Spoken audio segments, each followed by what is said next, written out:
Welcome to WAVE102 Lesson 12. Today, Denise is going to give her testimony about her time with God, and we're going to go over the assignment for 4-step Bible study practicing. Here's Denise.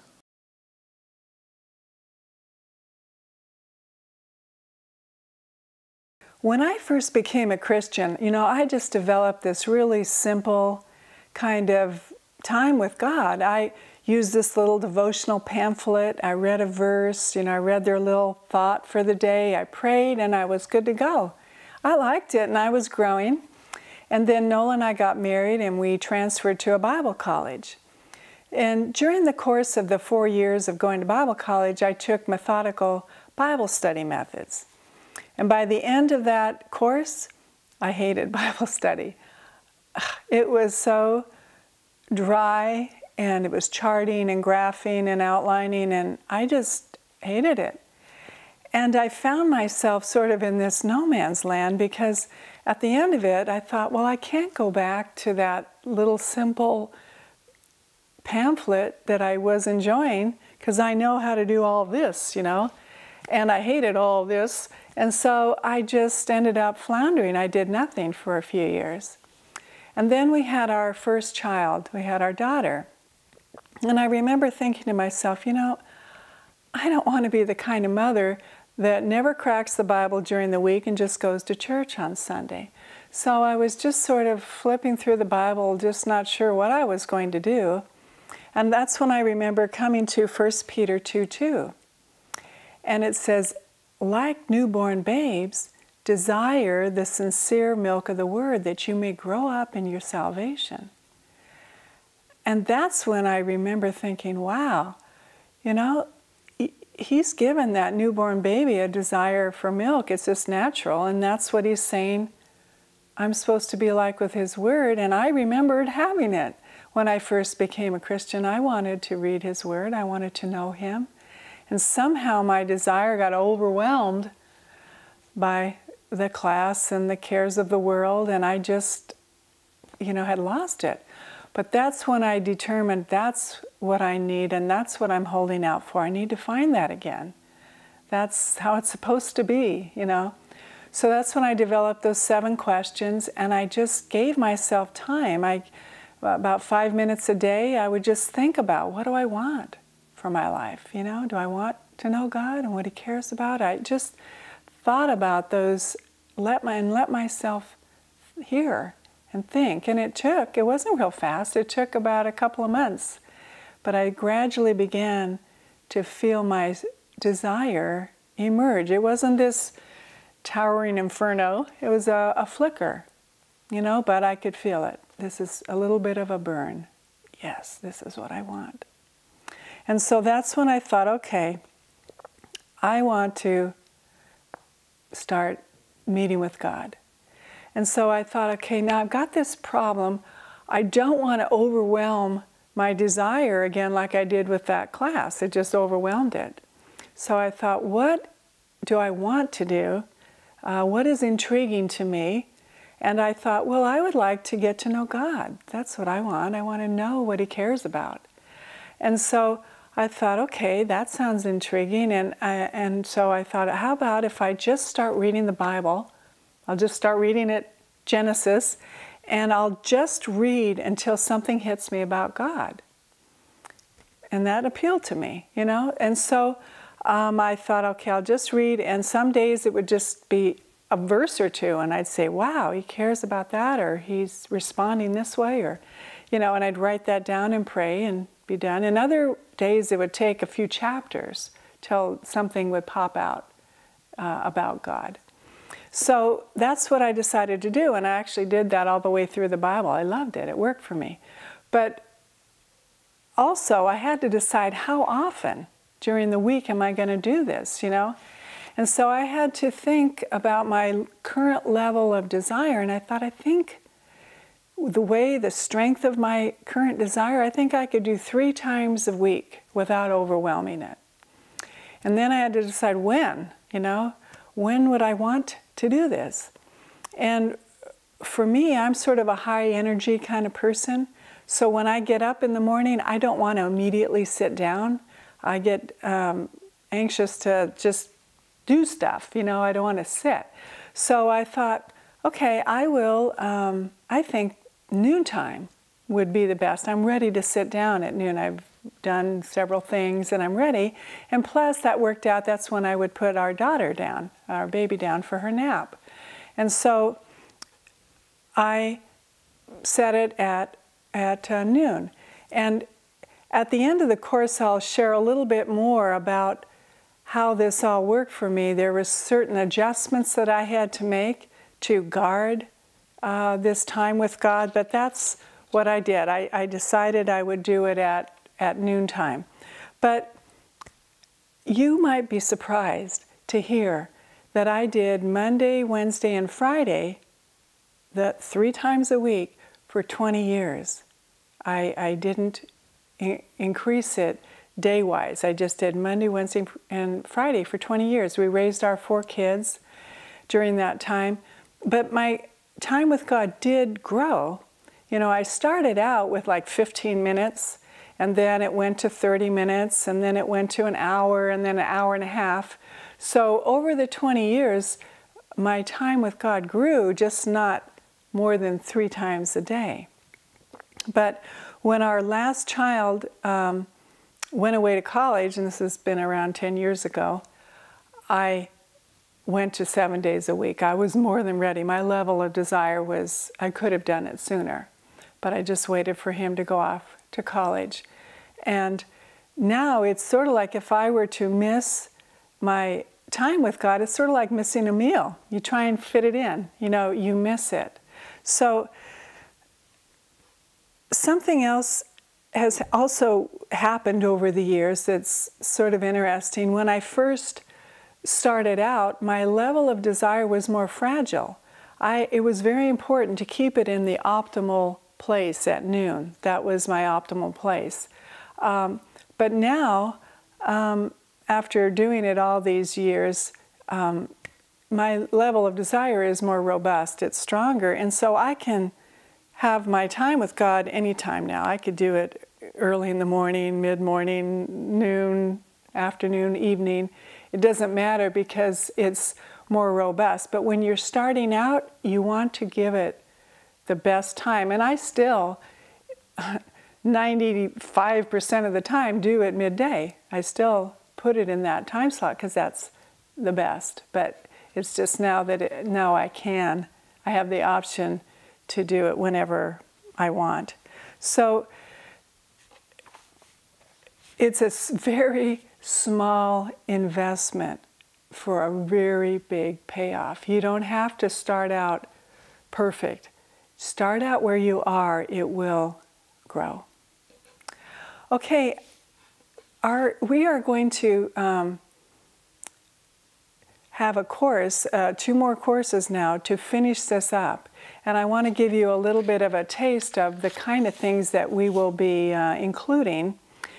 And the attitude side, I'm going to be talking about how you're growing up in the family that you grew up in, your family of origin, the parents that you had, the siblings you had, how that can affect your relationship with God. It can have a profound effect because God is family. God is our Father. And so sometimes our experiences here on earth growing up in the family we had, it can wash over and have a contaminating effect at times on how we relate to God. So we're going to be talking about that because some of the questions in those 7 questions you're pondering, if you're having hesitation, it could be because of some what I call FOOI, family of origin issues. And we'll talk about those and how to get over that. Then we'll also be talking about personality types, how being an extrovert or an introvert affects your worship and relating to God. And we'll talk about prayer, effective prayer for the Lord. And then we'll also be talking about forgiving and being forgiven and some of the dynamics in that. So basically we'll really be trying to help you relate to God with who He is as opposed to a false kind of perception of who He is that could come from your past. But it's well worth, I think, putting the effort out to get to know God. He will transform your life. Blessings on you.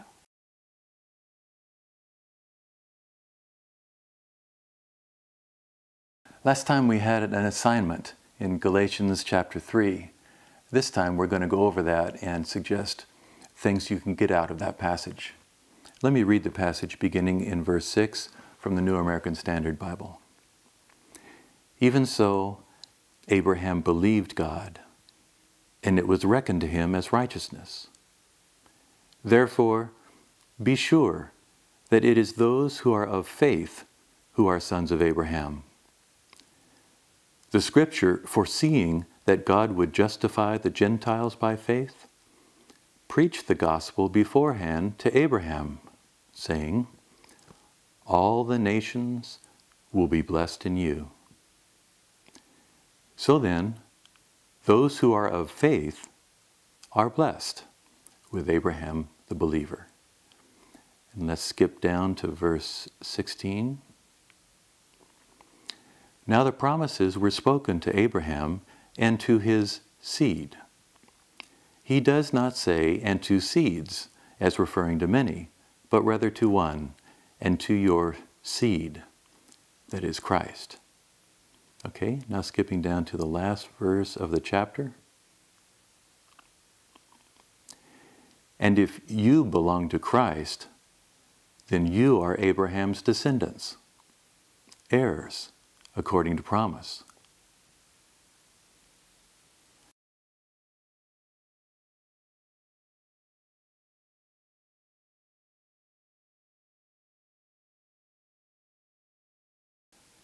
Okay, this passage, let's take a look at it. It's a longer passage and it has a bit of logic to it. So this would be a little different kind to take a look at. Beginning in verse 6, let's look at the facts. Step 1. Even so, Abraham believed God, and it was reckoned to him as righteousness. In this first step, you just look for what's there. So we can say, in this verse, Abraham believed God, and he was made righteous because of it. Okay, the next verse. Therefore be sure that it is those who are of faith who are sons of Abraham. So you can state that people of faith are sons of Abraham. Okay. Continuing to verse 8. The Scripture, foreseeing that God would justify the Gentiles by faith, preached the gospel beforehand to Abraham. So you can say the gospel was preached to Abraham. That's what this passage says. That's a little unusual. The gospel is a New Testament idea usually. Usually you think of it that way. But that's what it says here, so we surface it.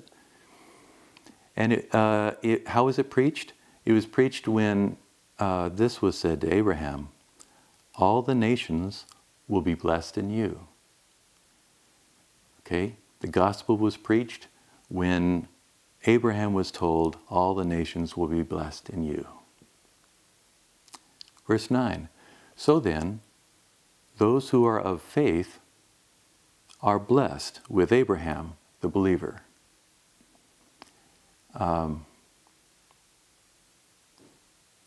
If you believe, you're blessed. Okay, verse 16 has another dimension on this that you need to see. It's kind of a complex argument, so you need to see the different sides to get the whole. Now the promises were spoken to Abraham and to his seed. He does not say, and to seeds, as referring to many, but rather to one, and to your seed, that is Christ.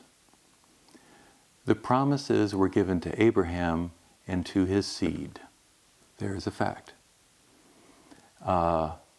His seed refers to Christ. There's another fact. So, Christ is a descendant of Abraham. And this passage says that was the focus of the promises, that they would be given to Christ. Now, if you look at the last verse of the chapter, verse 29, if you belong to Christ, then you are Abraham's descendants, heirs according to promise.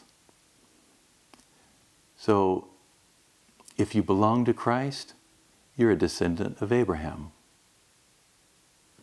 Okay? So, we're just picking up the main elements, so they are up in your mind. Now we're going to find something to learn from it. And this is where you look for something that's unusual to you. And what I see in this, what seems unusual, is the focus on faith. It is by faith that you're a descendant of Abraham. Faith is what gives you blessings. So I would state a lesson in that way. Faith brings blessings. That's something I can learn. If I was to turn that into a question, how would I phrase that so that it challenged my life? I would say, am I leading my life by faith first? Faith brings blessings. Am I leading my life by faith first? Another theme you can learn from this passage is the theme that talks about being an heir of the promises given to Abraham. And I would say you could learn that I am an heir of the promises given to Abraham. That's new information for most people. They inherit the promises given to Abraham. Turning that into a question that challenges me, do I claim the promises given to Abraham? Now, what promises? Well, one's mentioned in this passage, the promise of blessing. The Lord said that Abraham would be a blessing to all the nations around him. So the challenge would be, do I claim that promise that was given to Abraham? Do I claim that God is promising to make me a blessing to all those around me? So this passage, when I sit back and try and see what God's telling me in this, saying to me through this passage, my response would be something like this. Father, I pray that you'll help me put faith, lead my life by faith. Help me to not be distracted by everything I see, but have my eyes clearly on you. Then I pray, Father, that you would truly make me a blessing to those who are around me. I thank you that you put me in this position to be a blessing, and I just pray you would use me in this way. Okay? Those are the 4 steps of devotional Bible study applied to this passage in Galatians. This lesson is the last lesson in WAVE 102, and it completes the 4th chapter in the textbook. This is WAVE 102 is one of 4 courses. WAVE 103 covers chapters 5 and 6, and WAVE 104 covers the last 2 chapters in the book. Each of these courses are set up the same way this course was set up. In the next courses, we'll talk about how to pick a time and place for your time with God, and we'll help you know where to start in the Bible and where to proceed until you get your confidence up. Then we'll also give you more practice. This kind of practice, it's real important that you engage in this kind of interaction until you feel confident. And then you can go off and apply the method and adapt it to your situation as you see best. If you would like more help with studying the Bible, we invite you to join us for the next course and the next lesson. In the next lesson, Denise is going to talk about how your family of origin issues affect the way you study the Bible. And I'm going to talk about transformation by imitation, one of the most natural learning methods that God has harnessed for transformation. Until then, Lord bless you.